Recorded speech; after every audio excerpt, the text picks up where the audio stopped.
Codemasters have officially announced Grid 2, the sequel to their successful urban drive-in title, Race Driver Grid. Set for release in summer 2013, it sticks to the formula that made the first game so popular, a mix of street races with licensed circuits and heart-pounding off-road racing. The razor focus on this game is absolutely about the race. You know, it's the single most important element of any racing game is the action that takes place on track. The highs and lows, the real emotion, the drama and the tension that comes from a motorsport event or a racing event. And that is our complete focus on this game, to try and capture that, immerse and involve the player 100% in that experience.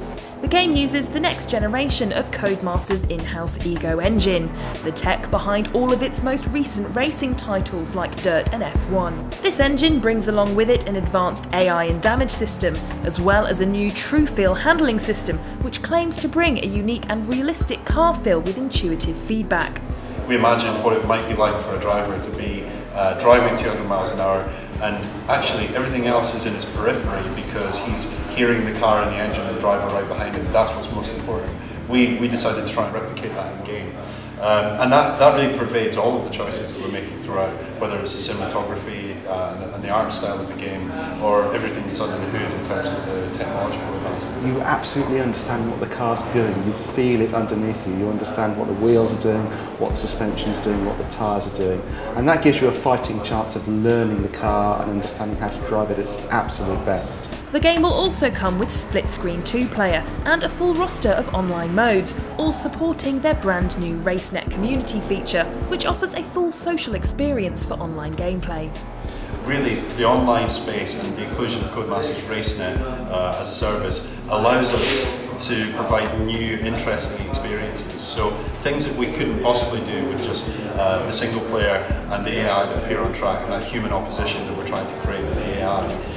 What we can do online with millions of players is really create new, interesting and compelling reasons to keep coming back to. The in-game races go global, with events taking place across the US, Europe and Asia, with cities such as Paris and Chicago joining the track lists, alongside what will be a whole range of top-class cars. So car-wise, we have a really wide eclectic selection, and we are still pinning down the final car list for the game, but it covers a really wide range of different styles and types.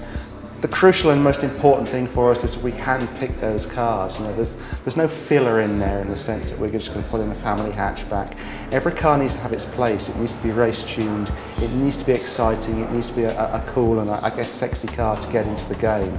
So that's really, really important to us. In terms of the locations as well, you know, we hand-pick these locations.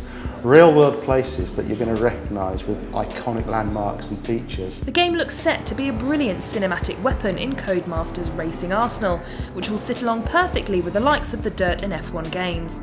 Expect to hear much more from this game in the coming months. It's kind of you as an outsider looking in on that world, and what we're trying to achieve is get that movie, that cinema feel, if you like, that you are a part of it, and you are living and breathing and going through all of those highs and lows of that experience.